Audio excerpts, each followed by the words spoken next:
Cześć! Jakiś czas temu obiecałem Wam porównanie konkurencyjnych flight sticków, jakie niedawno zadebiutowały na rynku.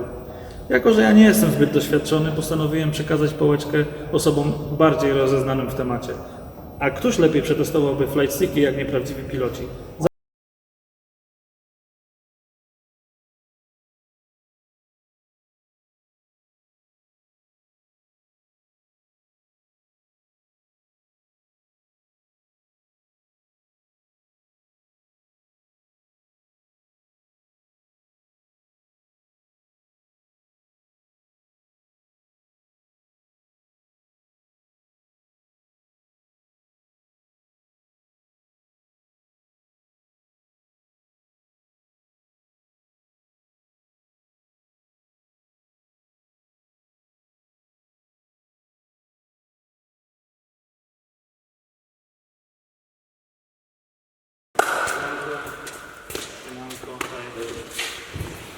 Tak jak mówiłem, w dzisiejszym materiale wezmą udział prawdziwi piloci. Przedstawiam Wam, Piotrek, Kuba i Michał. a te oto kontrolery będą przed nich ostro przetestowane.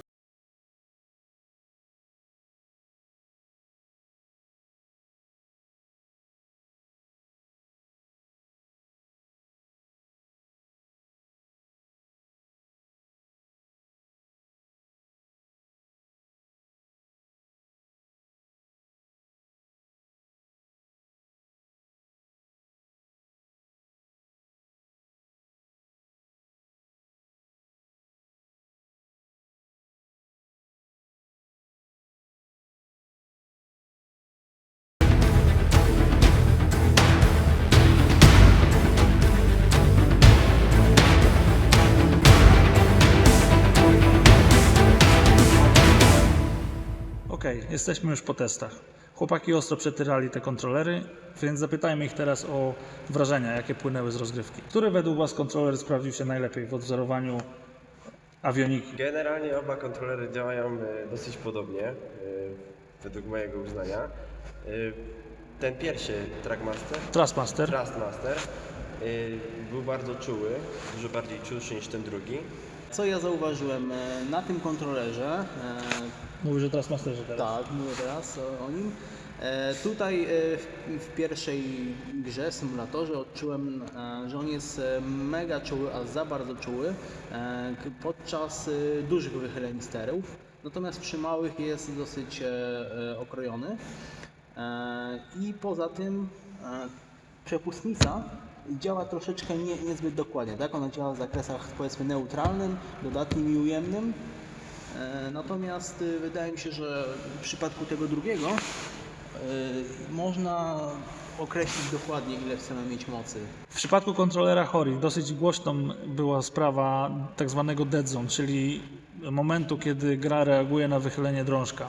Zwróciliśmy na to szczególną uwagę, a bliżej przyjrzał się temu Kuba.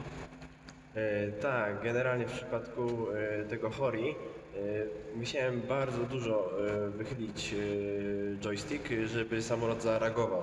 W tym pierwszym wystarczyło, nie wiem, dosłownie troszkę i natychmiast była reakcja, także zdecydowanie im plus dla tego tańszego rozwiązania. No i według mnie odnajdziecie dużo fanów kupując ten tańszy. Nie ma aż to tak diametralnej różnicy, ale jeżeli chcecie się pobawić precyzyjnie, z jakimiś zaawansowanymi symulatorami, tak jak Michał też wspomniał, z tą przepustnicą, ten Hori tutaj wygrywa. Aczkolwiek według mnie, że ten pierwszy i ta różnica tych pieniędzy nie jest warta takiej świeczki, jeżeli zaczynacie przygodę z tego typu grami. No tak, w przypadku też akrobacyjnego latania w normalnym lotnictwie czułość wychylenia sterów w kierunku też ma duże znaczenie. Dokładnie. Zależy właśnie, czy chcemy latać bardziej swobodnie sobie, po prostu polatać, czy chcemy jakieś loty akrobacyjne. Podobnie jest właśnie reakcją na sterach w przypadku takich samolotów bojowych, tak, myśliwców, gdzie tam praktycznie ten side stick jest w położeniu nieruchomym i on reaguje tylko na siły, jakie działają ręką na ten side stick. Jeśli chodzi na przykład o rozmieszczenie przycisków, tutaj myślę bardzo fajnie, intuicyjnie są one rozmieszczone. No na tym Kontrolerze od Hori. tak, jest dużo więcej ich. Myślę, że można sobie jakoś fajnie to spersonalizować.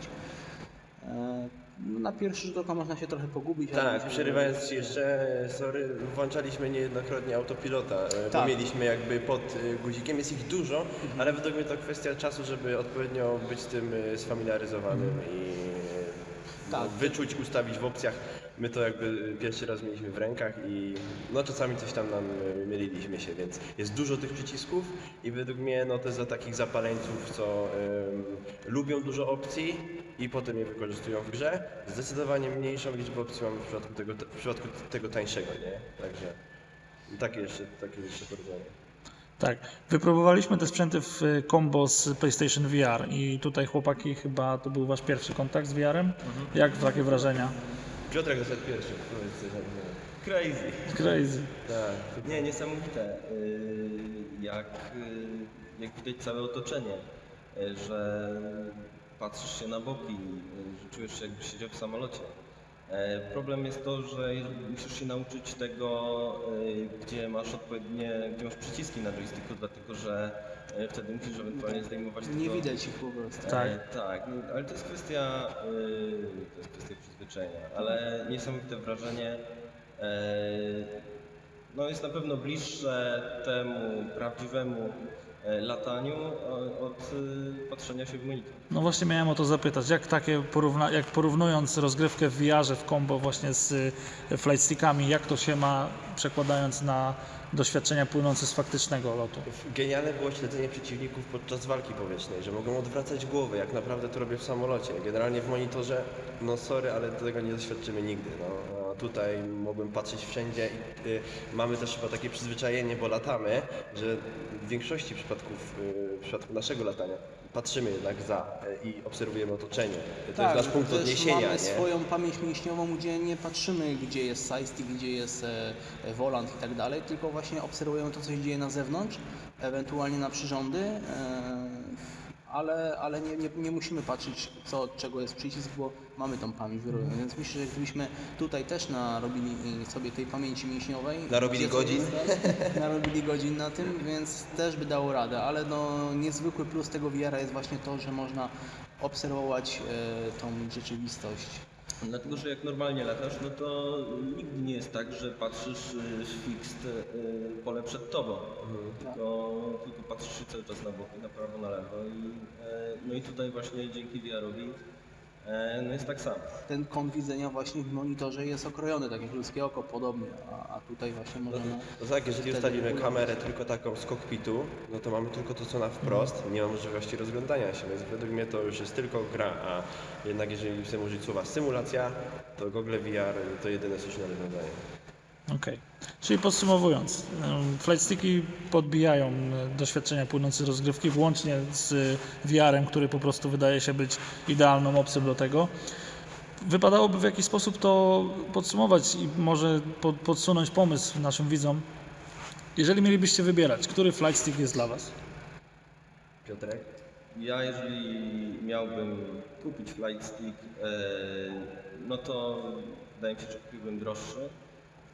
Mimo że ma pewne wady, na przykład takie, że dlatego, że w tym Hori throttle i joystick jest osobno i kiedy się gra, jeżeli joystick nie jest przymocowany do stołu czy do tego, na czym grasz, no to po prostu go odrywasz od powierzchni, no i to jest to trochę irytujące.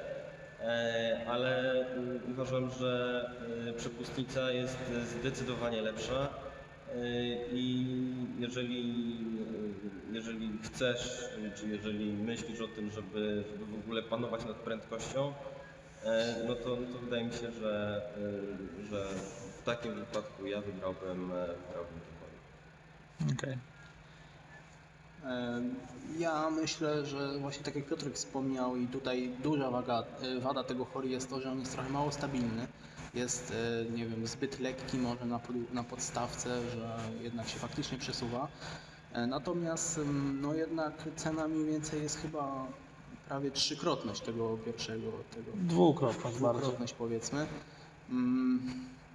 Myślę, że takiego normalnego polatania wystarczyłby mi spokojnie ten Thrustmaster. Thrustmaster, tak. Natomiast kiedybym już chciał wejść w bardziej profesjonalne latanie, troszeczkę się skupić jednak na efekcie, to jednak bym wolał dołożyć do Hori. Okej. Ja też podobnie myślę jak panowie. Co do takiego latania no, bardziej precyzyjnego, jak gadaliśmy już wcześniej, to oczywiście na Hori, ale wspomniałeś jeszcze coś o przyssawkach. Tak, właśnie. Bo klej, no nie? No ale nie, mówiąc serio, to patrząc na mój budżet i tak logicznie, no to faktycznie ta cena robi swoje i swobodnie wystarczyłby mi to pierwsze rozwiązanie, ten Trackmaster. No ale potem myślę, że jakbym się zajawił mocniej w temacie, no to automatycznie bym go pewnie sprzedał i kupił to droższe rozwiązanie. Tak, najbardziej ludzie, którzy idą w symulatory, rozbudowują sobie, no to jednak kupują, nie wiem, po 2-3 monitory, inwestują w to, więc wydatek akurat na ten sprzęt proporcjonalnie nie jest tak duży jak... Ale jeżeli miałbym wybierać, to wolałbym zostać przy tańszym rozwiązaniu i zainwestować w Google VR. Dobre rozwiązanie. Tu jeszcze wspomnimy właśnie, bo nie dopowiedzieliśmy. Kontroler od Hori przychodzi w zestawie z przyssawkami, które powinny się sprawdzić na gładkich powierzchniach. No tutaj jak widać mamy drewnianą skrzynię, więc trochę mały problem z tym. Ja testując go w domu, zresztą co możecie zobaczyć na innym moim materiale, też miałem małe problemy z nim, gdyż no, mój stół jest lekko chropowaty, więc nie było opcji tego, żeby przystać go dobrze do powierzchni. Ale tak, to jest jedna z wielkich wad tego kontrolera, że po prostu on jest niestabilny i w momencie, kiedy mamy jakieś dynamiczne akcje w grze, to po prostu ten kontroler cały rusza się i przeszkadza, utrudnia kontrolowanie. Tak to wygląda. Wypowiedzieli się eksperci, myślę, że to Wam pomoże w podjęciu ewentualnej decyzji, jeżeli zastanawiacie się nad zakupem któregoś z tych kontrolerów. Dzięki serdeczne, dzięki panowie, Dzięki, fajnie było, że wpadłeś. do zobaczenia. Cześć!